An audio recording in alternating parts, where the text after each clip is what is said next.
la alegría de la que se presenten. Y a partir de ahí empezamos a charlar un poquito del origen, las tareas cotidianas y los productos que surgen de la tarea cotidiana del área. Y finalmente un poco para quién se dispone y qué usos se dan para la información del área de gestión, ¿no? Bueno, al principio la primera pregunta es, para quien quiera charlar sobre ello, es ¿cómo nace el área? Bueno, empiezo yo, si querés. Bien. Sayerdi, soy mediadora especializada en conflictos sociales urbanos territoriales y estoy trabajando en el área de gestión de conflictos de la Defensoría del Pueblo de la provincia desde el 2012. En realidad se crea formalmente el área. Bueno, se crea a partir de una necesidad, en realidad, que tiene que ver primero con un una falta de políticas de gestión de conflictos entre vecinos, sobre todo, o sea, conflictos en la comunidad, no tanto conflictos públicos. Y después de eso, digamos, con el área un poquito más en funcionamiento, empezamos a sumar la gestión de algunos conflictos públicos y algunos conflictos interculturales. Pero ¿Sí? ¿Qué se quería inicialmente, prevenir de alguna manera? ¿O en qué se quería sí, mira, colaborar? como decía el entonces defensor, era como faltaba un mostrador donde abordar y gestionar esos conflictos de convivencia, si querés, de convivencia comunitaria, que muchas veces son como subestimados, parecen que son pavadas, o los motivos que generan los conflictos parecen pavadas y a veces la gente termina hasta matándose, ¿no?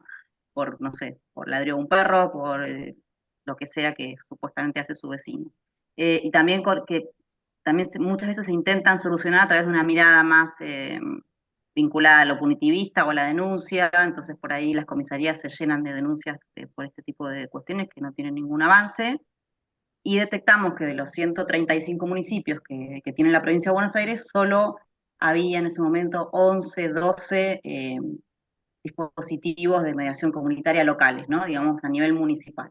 Entonces, poca política pública para gestionar estos conflictos y para prevenirlos, y este número que te digo, de 11, 12 centros, se mantuvo a lo largo de estos 10, 12 años más o menos similar. Ahora creo que estamos en 15. O sea que apenas el 10% de los municipios tienen implementado algún tipo esto de dispositivo, de espacio para que los vecinos puedan gestionar sus conflictos. Se da ese salto a meterse en los problemas más, diríamos, sociales de la provincia de Buenos Aires, ¿no? ¿Y por qué motivos? Nosotros nos presentamos como un equipo técnico en la Defensoría, entonces siempre fuimos un área transversal, si se quiere, que propone el trabajo con todas la Defensoría tiene muchas áreas temáticas, ¿sí? Entonces la idea original de la creación del área es que fuera algo transversal, digamos, con quienes todas las áreas podían contar justamente para gestionar los distintos conflictos que aparecen de las distintas temáticas que trabaja la Defensoría, ¿no? Siempre, digamos, pensando que es un organismo de promoción de derechos y de garantía de derechos en relación al cumplimiento del Estado, ¿no? Para con los ciudadanos. Bueno, me Sí, presento, soy Nicolás Kosiski, trabajo en el área desde el 2019, 2020, soy licenciado en Sociología y trabajo en tareas de planificación estratégica del área y de investigación, bueno, y algunos otros talleres también que hacemos. Nosotros tenemos una línea de trabajo también, prevención de conflicto en contextos de encierro, que es otra parte del trabajo que no viene al caso, pero también trabajamos en eso. Básicamente, lo que se vincula con lo que estamos charlando es la experiencia de investigación del área en la línea del monitoreo de conflictos las sociales. recomendaciones que se pueden hacer precisamente para evitar en el terreno la violencia. Para mí, o sea, es interesante poder repensar dónde las fuerzas de seguridad son una parte más, un actor más, digamos, cómo se inserta la formación de las fuerzas de seguridad en este nuevo paradigma, en este modo diferente de abordar la conflictividad, porque después los que la van a estar gestionando en parte van a ser ellos, ¿no? Los que estén en la calle, los que estén en el cuerpo a cuerpo. Que ante todo es más en principio una cuestión de sensibilidad, digamos, ¿no? Primero estar como es necesaria una sensibilización, me parece, como algo más, si querés, que tiene que ver con la humanización de la que vos hablabas, que también afecta a las fuerzas de seguridad, ¿no? Porque también se deshumaniza a las fuerzas de seguridad. La diferencia es que las fuerzas de seguridad y todos nosotros que somos agentes del Estado tenemos obligaciones que tenemos que cumplir. O sea, no estamos a la par, no está a la par un penitenciario con un detenido. no, hay obligaciones que el penitenciario tiene que cumplir, pero los dos son seres humanos. Y después la capacitación fuerte en negociación, en herramientas de diálogo, me parece que el fuerte va por ahí. Que es difícil, parece, ser mediador. ¿Cuáles son los dotes o características de un mediador? Para mí el primero es que te importe el otro. O sea, si no te importa el otro, es muy difícil que seas mediador. Capacidad de escucha, fundamental, ser empáticos, desarrollar la empatía, trabajar mucho con los prejuicios, por eso digo que es un trabajo personal en parte, generar confianza y asegurarnos de crear un espacio seguro de diálogo que habilite a todas las voces. O sea, no que el espacio de diálogo no sea un como sí para seguir sosteniendo determinadas realidades o determinadas prácticas institucionales, públicas, si se quiere, sino realmente generar espacios que habiliten a todas las voces, que todas las voces puedan ser escuchadas. Tiene que ver un poco por la demanda, digamos, que hay una demanda clara de dos niveles, digamos, de conflictividad, el más de tipo particular y más el de tipo de conflicto social, que son conflictos que involucran más de un actor, tienen impacto sobre comunidades, sobre más cantidad de población y también son sostenidos en el tiempo con otra complejidad, digamos, y con otro flujo. Y también como una planificación estratégica del área, digamos, hacia donde el área quiere avanzar, porque la acumulación de conflictos individuales necesariamente termina mostrando escenarios más amplios de conflictividad, digamos, ¿no? Un poco, entonces, tratar de acercarnos con las herramientas que tenemos, en las instancias iniciales en las que nos encontramos, a el trabajo con estos conflictos sociales donde hay, bueno, una multiplicidad de elementos que están en juego, ¿no? ¿Qué se ha podido avanzar, dado que ustedes brindan, generan información? Eh, la pregunta es, ¿qué tipo de información producen y qué uso le dan precisamente a aquellos actores que pudieran con esta información llevar adelante una gestión de los conflictos de otra En manera? relación me parece que hay dos niveles en la gestión del área. Uno tiene que ver con el cúmulo de datos que se sistematizan respecto a los conflictos individuales, digamos, que es un orden que puede ofrecer alguna lectura respecto a la temperatura en el territorio, digamos, de las cosas que están pasando. Pero después nosotros tenemos esta línea de investigación específica que tiene que ver con los conflictos sociales de más amplio alcance, digamos, que es el proyecto de reporte de conflictos, que está publicado en la página, que nosotros lo hacemos de modo mensual, y que está inserto en un horizonte estratégico más grande, que es el de generar un sistema de alerta y respuesta temprana, que nosotros tomamos, bueno, de esta guía práctica para el diseño del sistema de alerta y respuesta temprana, lo leo para decirlo bien precisamente, nos parece una herramienta fundamental, pero creemos que tienen una instancia muy larga de armado, digamos, ¿no? En la preparación técnica, en las condiciones institucionales y también en cómo llevar eso al territorio, a los actores. Entonces lo planteamos en etapas y consideramos que estamos en una primera etapa, digamos, que es una etapa de recolección de información con una sola fuente por el momento, que son las fuentes de medios de comunicación. Con eso nosotros hacemos una clasificación que básicamente tiene como modelo el reporte de conflictos de la Defensoría del Perú, que ellos tienen un trabajo muy completo que a nosotros nos inspira y nos motiva y nos parece que tenemos que replicar acá en Argentina necesariamente. Eso tiene una clasificación de tipo de conflicto, que es usamos una clasificación de un sociólogo boliviano, Fernando Calderón Gutiérrez, no sé si también lo conocen, capo, con mucha trayectoria. Él casi en todos sus trabajos habla de tres tipos de conflictos, que son los de reproducción social, los institucionales y los culturales medioambientales. Hacemos esa clasificación, que es una clasificación no excluyente, digamos. Muchas veces, quiero decir, los conflictos están de alguna manera configurados por varias de estas cosas al mismo tiempo.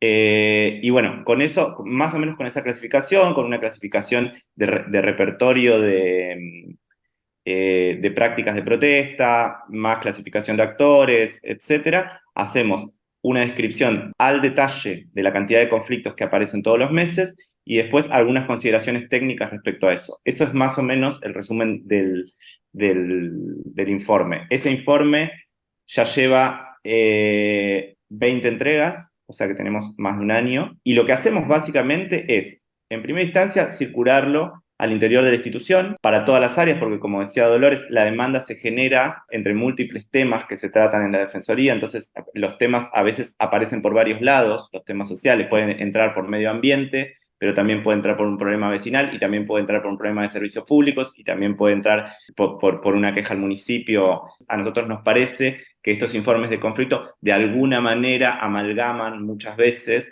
muchas temáticas que están en discusión, digamos. Entonces, como amalgaman eso, nosotros lo circulamos un poco para fortalecer también este esquema de trabajo interno, digamos.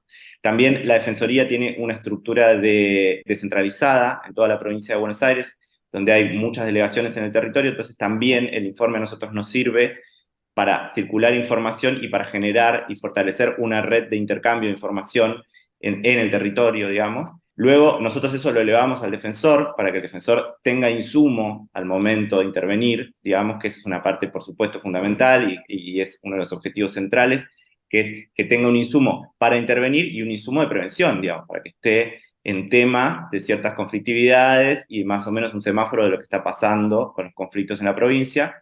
Y por último, una instancia en la que estamos indagando ahora, que es sí convocar a mesas de trabajo con actores directos o indirectos.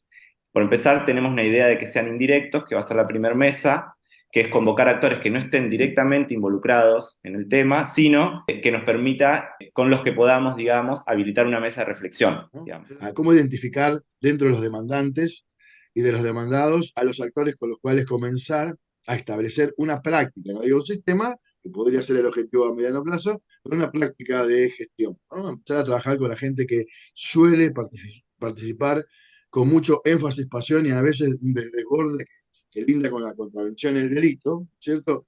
¿Cómo empezar a sentar los... El tema es, lo interesante de todo esto, de este campo, digamos, tiene que ver con la instancia de prevención. Y me parece que el hecho de contar con una herramienta como esta, que es el seguimiento de conflictividad, lo que hace es tratar de evitar llegar a esa situación como la que vos contabas recién del ataque al ministro de Seguridad, ¿no?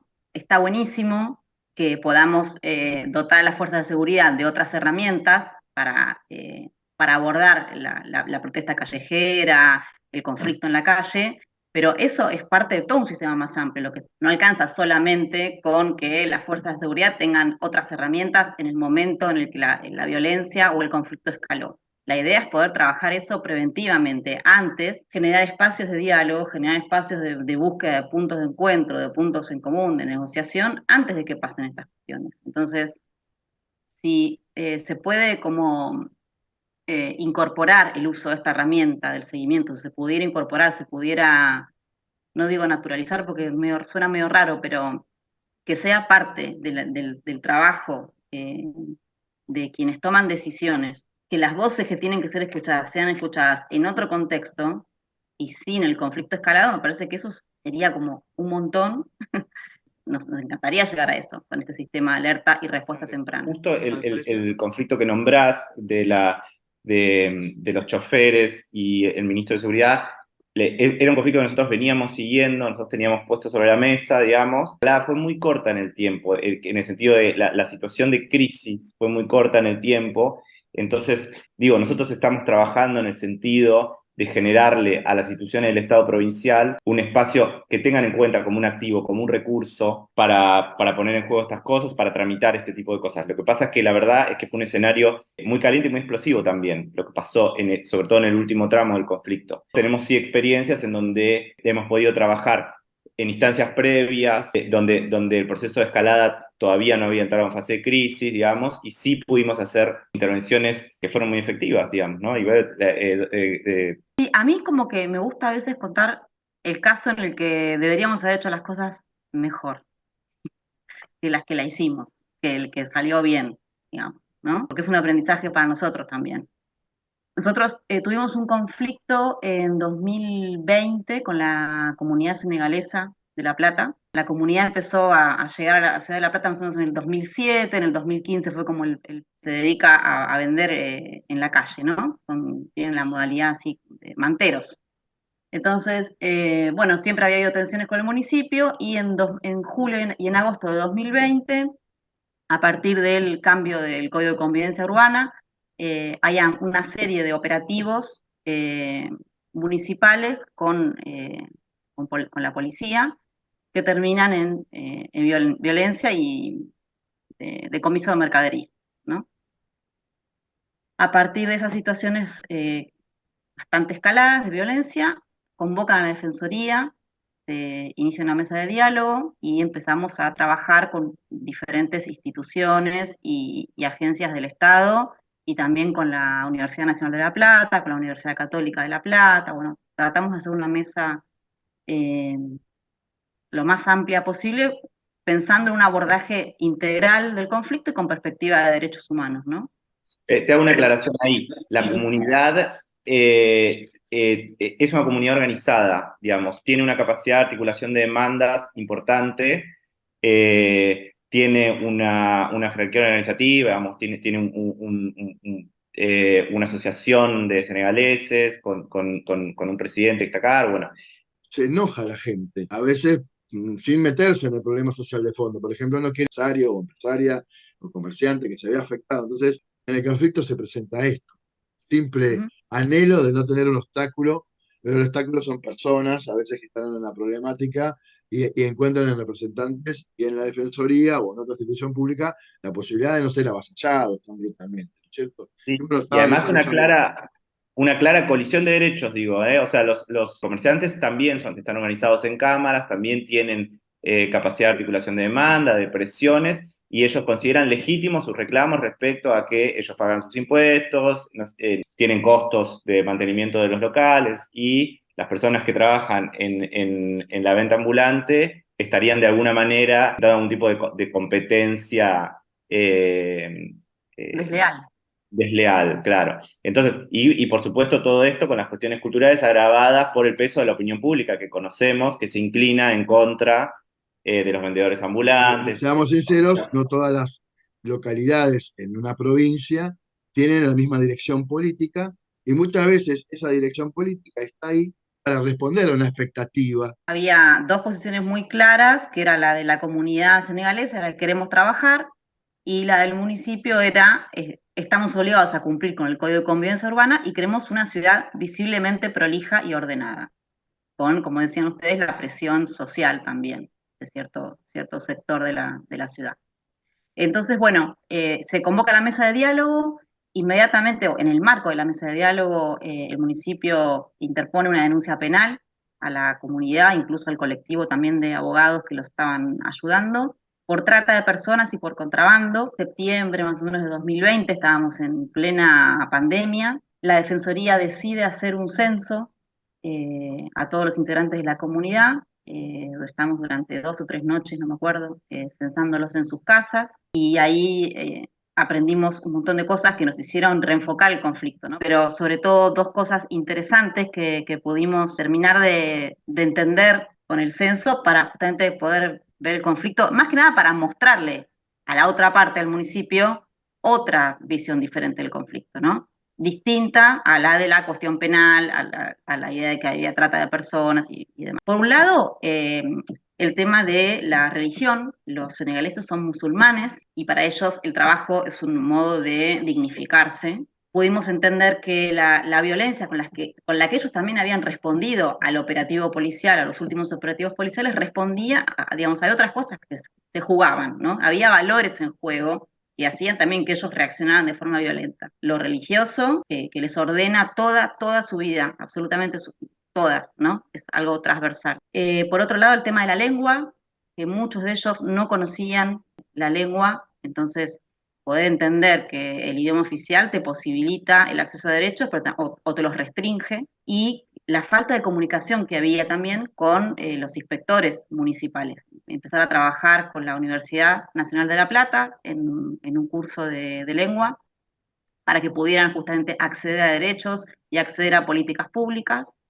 Por otro lado, el estatus migratorio, también les dimos una mano con eso, también como digamos, un eje vertebrador de acceso a derechos. Poder entender que por una cuestión también de tradición ancestral, un senegalés que está acá en la ciudad o esté donde esté, está obligado a recibir, a acoger, a darle, a hospedar a sus a sus compatriotas que llegan, ¿no? Es algo que se viene arrastrando desde hace muchos años, y poder entender que eso no significa, que el hecho de que vivieran muchos en un departamento, en una casa, en las condiciones muy precarias en las que viven, no tiene que ver con trata de personas. O sea, hay uno que viene, que está acá y que los trae a los demás y los explota, sino que obedece a una cuestión cultural que tiene que ver con esta obligación de recibir al otro y de facilitarle las condiciones, las mejores condiciones de vida posibles. A lo que no hicimos, o lo que tendríamos que haber hecho de otra manera, es incorporar a las fuerzas de seguridad, digamos, a la policía. Si bien estuvo el Ministerio de Seguridad participando de la mesa, no trabajamos con los inspectores municipales y con quienes hacen el apoyo policial, digamos, en el municipio. Deberíamos haber seguido trabajando con ellos, y eso no lo hicimos. A mí me queda como un pendiente, digamos. Tratamos en la materia, que en la escalada un actor tiende a hacer no persona al rival o al antagonista o a aquello que quiere despejar o que de alguna manera eh, lo ve como un enemigo de sus intereses, ¿no? O sea, lo que primero aparece en el discurso, aparecen unas señales. En este caso que usted está mencionando, ese discurso está en la máxima actividad pública y muchas veces en una gran cantidad de medios que precisamente tienen rating porque también expresan una sociedad. Es decir, en el seno de la sociedad argentina es lógico, a veces, muchas veces, aceptar y convertir al otro en no persona, ¿no es cierto? Uh -huh. Simplemente en un obstáculo a remover. Con este trabajo de los medios, que es cercano para ustedes, porque precisamente su fuente de información en los medios sobre el discurso. Sí, bueno, en el seguimiento de conflictos se ve muy claramente esto que planteás, porque la primera instancia que puedo señalar respecto a esto es que en los medios los conflictos aparecen siempre escalados, digamos. O sea, no hay ningún tipo ni de noticia del desescalamiento, que sería interesante en muchos casos, ni por supuesto salvo algunos medios que tienen que ver directamente con las actividades gremiales, digamos, que son medios muy sectoriales, digamos, no existe una instalación de los temas en los medios, digamos, desde las diferentes perspectivas, en su desarrollo en el tiempo, sino que aparecen en la instancia de escalado, digamos.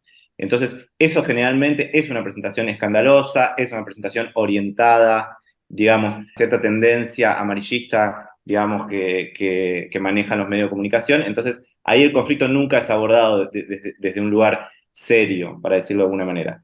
Eso es lo más evidente, digamos, y teniendo en cuenta un poco lo que decís vos, digamos, cómo se presenta un conflicto social y cómo le llega a la opinión pública, cómo le llega a los vecinos un conflicto social, es a través de los medios, digamos. Las instituciones hoy no nos están contando las cosas no hay formas, no hay mecanismos a través de los cuales las instituciones nos cuenten lo que está pasando, sino es a través de los medios de comunicación, digamos, y la autonomía propia de los medios de comunicación de las instituciones y, digamos, su dependencia a lo que sabemos son los discursos hegemónicos, los discursos de poder.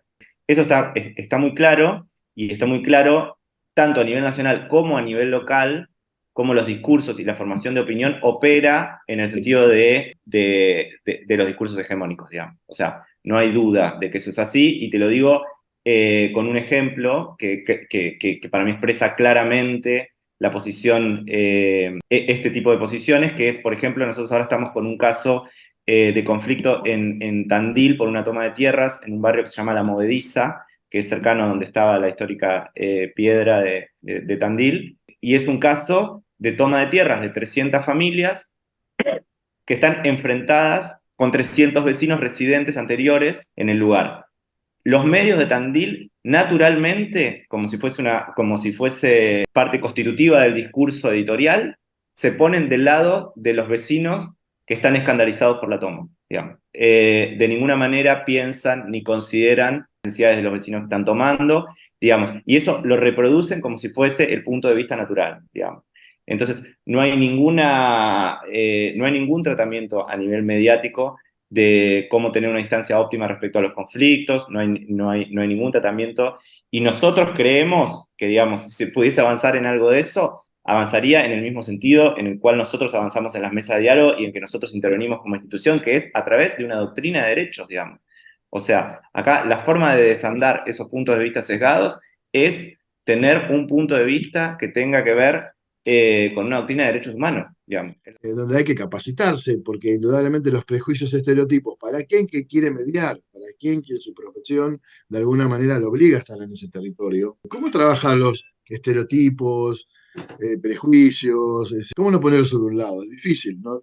Se lo pregunto a ustedes también, ¿no? Porque el que escucha podría decir que normalmente cuando uno trabaja para un gobierno tiende a tener ciertos sesgos. Hay como dos planos ahí. Entiendo que te referís a lo que nos pasa a nosotros, ¿no? Lo que tiene que ver con la construcción nuestra del rol, que llamamos nosotros el rol de terceridad. Por un lado es un trabajo personal que no termina nunca, parece que es, digamos, eso, es constante, es permanente, porque todos tenemos prejuicios, entonces creo que lo primero es reconocerlos, como estar advertidos que van a aparecer y que van a estar, y poder trabajar con eso. Segundo, apoyarse digo, en el mismo plano personal quizás, ¿no? También saber que uno trabaja con un equipo y que se puede apoyar en el equipo, entonces cuando quizás por ahí aparece algún sesgo que no está bueno, saber que me apoyo en otro. También nos enseñó, el trabajo constante nos enseña un montón, digamos, además de reconocer que está el prejuicio, uno lo va deconstruyendo. Y después hay otro plano que es el plano de los derechos, digamos. Es lo ¿Cómo? más objetivo que tenemos dentro de como Exactamente, y herramienta además que nosotros orientadora. no, yo estoy trabajando en un organismo que es una defensoría del pueblo, o sea, no es que yo trabajo dolores y hago lo que quiero y puedo o no puedo tener perspectiva de derechos. Yo trabajo en un organismo con perspectiva de derechos, eso, Sí. esa es mi brújula, digamos, ¿no? Hay un correlato entre cómo uno aborda en temas, en una instancia específica, en una mesa, un conflicto con estos prejuicios y además con estas fuerzas y con estos relatos, digamos, sobre las posiciones, a lo que a veces ocurre con el reporte de conflictos, digamos. El reporte de conflictos también, digamos, aparece en las noticias con un sesgo y después nosotros tenemos que ver al interior de esas noticias y para poder informarlo, para poder procesarlo, para poder hacer un conocimiento público, nosotros tenemos que atravesarlo, hacerlo pasar por un tamiz de derechos. Y te pongo ejemplos nuevamente que me parecen útiles, que son, por ejemplo, no sé, todo el conflicto de la zona roja, trabajadores y trabajadoras sexuales en la ciudad de Mar del Plata, por ejemplo, ¿no? Reubicación de la zona roja, un conflicto muy atravesado por la opinión pública, muy atravesado por las tensiones ideológicas, muy atravesado por los posicionamientos políticos, por la línea política del gobierno local, por la oposición, digamos, bueno, ahí la verdad es que acceder de forma clara a cuáles son las posiciones, los intereses y lo demás, la única forma es despejarlo un poco de esas subjetividades, digo, y también de las nuestras, como decía Dolores, esto es una lucha constante contra el autocentrismo, y observar el conflicto a través de una lupa que tenga que ver con la doctrina de derecho, no hay otra. Como agentes del Estado tenemos una obligación que es la del control de convencionalidad. O sea, nosotros estamos obligados a que se cumplan todas las convenciones internacionales de derechos humanos.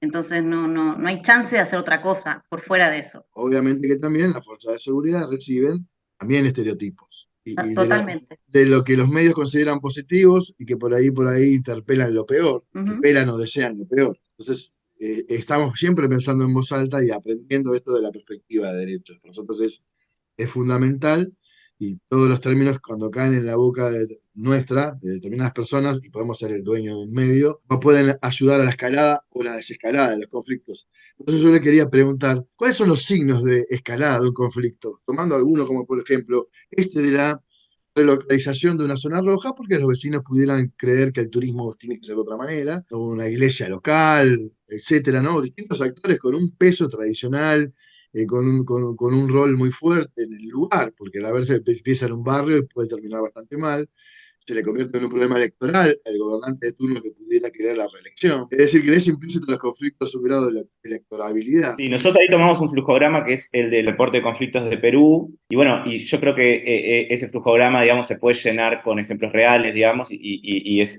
muy útil a los fines de tener cierta sensibilidad respecto a esto, digamos, ¿no?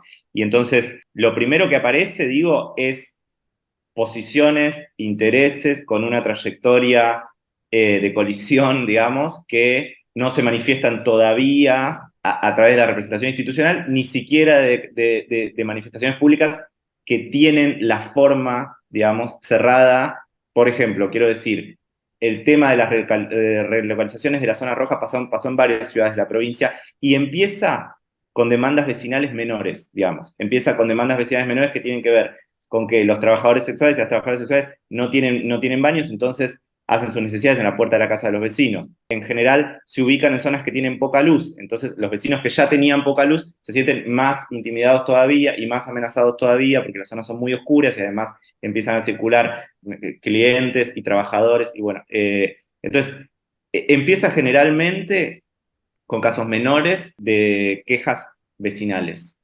Y eso en algún momento se articula, digamos, en una demanda estructurada que puede ser a través de una organización, como ocurrió con las organizaciones militantes a favor de los derechos de los trabajadores sexuales, va tomando diferentes dinámicas. Pero desde mi experiencia, como ir viéndolo, uno puede empezar a detectar a través de las demandas individuales y vecinales de primera instancia cuáles son las trayectorias que empiezan a tener una dirección, digamos, ¿no? Digo esto, Dolo, para explicar un poco desde la perspectiva del reporte de conflictos. No sé, vos cómo lo ves.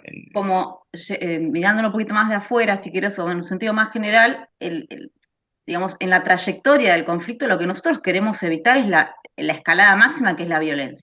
Entendemos que el conflicto es necesario, porque el conflicto viene a mostrar que hay una necesidad de cambio, y que hay cuestiones, sobre todo en lo social, que hay cuestiones con las que hay que trabajar, que son cuestiones de fondo, ¿no? Y entendemos que va a haber fases de más latencia o más tranquilas, otras de más escalamiento o de mayor escalamiento, de desescalamiento, de reescalamiento. Queremos que se aborde el conflicto, queremos que el conflicto aparezca, se muestre en la superficie, pero no de forma violenta, porque entendemos que hay cuestiones que tienen que ser solucionadas, ¿no? Y con el ejemplo que decía, que ponía Nico de la zona roja, por ejemplo, estas instancias previas de capacidad de los tomadores de decisiones, de quienes implementan políticas públicas, de poder escuchar, de poder estar atentos a lo que está pasando, una mirada sensible y atenta a cuáles son las demandas sociales e instalar espacios de diálogo en los cuales empezar a trabajar eso antes de que escale, sería lo ideal. ¿Por qué es necesario pensar espacios de análisis específicos y expertos en conflicto social? ¿Qué es lo que crea la necesidad de tener expertos en conflicto social recogiendo información y brindársela a estas distintas agencias? Es una forma también de amalgamar un poco las diferentes agencias del Estado desde una perspectiva que puede ser transversal, que la herramienta de la mediación comunitaria es una herramienta que tiene que estar instalada a nivel transversal porque nos junta y porque nos potencia, digamos. Entonces, y creo que no veo agencia del Estado hoy en ninguno de los frentes, digamos, de trabajo que tengan, desde no sé, un patronato de liberados, una comisaría de la mujer,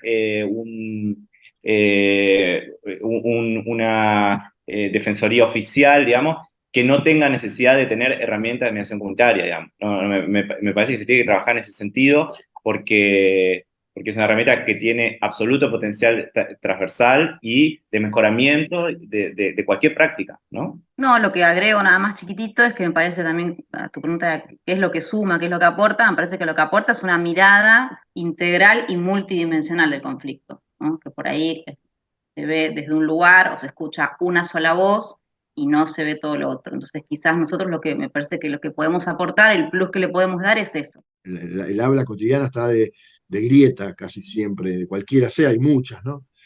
¿Pudiera haber algo que de la experiencia que ustedes van teniendo se pueda convertir en un contenido curricular como competencias mediadoras, negociadoras para el ciudadano o la ciudadana? A mí me parece que, si bien es cierto que estamos en tiempos muy crispados, digamos, y que hay alguna idea sobre la idiosincrasia del argentino, argentina, yo creo que eso no se explica, digamos, después, digamos, no se refleja después en los números, en las actitudes reales, digamos. Sí que hay cierto nivel que supongo que deben ser de un nivel de roce, de convivencia social más o menos tolerable, digamos. Creo que Argentina es un país donde la sociedad civil está muy atravesada por la organización, está muy atravesada por la política, está muy atravesada por diferentes resortes que permiten de alguna manera encauzar. Justamente ayer se editó el Ministerio de Cultura la última encuesta de consumos culturales argentinos y una de las preguntas está referida a la participación, como si fuese un no hace a la charla de ahora porque acá se comprende como una participación cultural, digamos, como ir al cine, como no sé qué, pero digo, parte de a dónde vamos, o sea, a dónde los argentinos vamos, esa pregunta se contesta con el 45, entre el 45% y el 55% de la población argentina tiene algún contacto con una organización barrial a través de actividades que tienen que ver con gestión de la vida cotidiana o actividades artísticas o actividades sociales. Entonces, quiero decir, ahí hay una contención, digamos, de las inquietudes sociales muy grandes dadas por los resortes institucionales y de la sociedad civil. Bueno, hay mediadores espontáneos en la sociedad, está lleno de mediadores espontáneos y creo que muchos son aquellos que están traccionando niveles de organización diferentes. Con esto no solamente hablo de nivel de organización popular, político, digo, hay niveles de organización a todos los niveles, en las clases medias, en las clases altas, en las clases bajas. Es una sociedad muy organizada la Argentina. Donde las fuerzas de seguridad son una parte más, un actor más, digamos, cómo se inserta la formación de las fuerzas de seguridad en este nuevo paradigma, en este modo diferente de abordar la conflictividad, porque después los que la van a estar gestionando en parte van a ser ellos, ¿no? Los que estén en la calle, los que estén en el cuerpo a cuerpo. Es necesaria una sensibilización, me parece, como algo más, si querés, que tiene que ver con la humanización de la que vos hablabas, que también afecta a las fuerzas de seguridad, ¿no? Porque las fuerzas de seguridad y todos nosotros que somos agentes del Estado tenemos obligaciones que tenemos que cumplir. O sea, no estamos a la par, no está a la par un penitenciario con un detenido, no. Hay obligaciones que el penitenciario tiene que cumplir. Pero los dos son seres humanos. Y después la capacitación fuerte en negociación, en herramientas de diálogo. Me parece que el fuerte va por ahí. Que es difícil, parece, ser mediador. ¿Cuáles son los dotes o características de un mediador? Para mí el primero es que te importe el otro. O sea, si no te importa el otro, es muy difícil que seas mediador. Capacidad de escucha, fundamental. Ser empáticos, desarrollar la empatía, trabajar mucho con los prejuicios, por eso digo que es un trabajo personal en parte. Generar confianza y asegurarnos de crear un espacio seguro de diálogo que habilite a todas las voces. O sea, no que el espacio de diálogo no sea un como sí, para seguir sosteniendo determinadas realidades o determinadas prácticas institucionales, públicas, si se quiere, sino realmente generar espacios que habiliten a todas las voces, que todas las voces puedan ser escuchadas.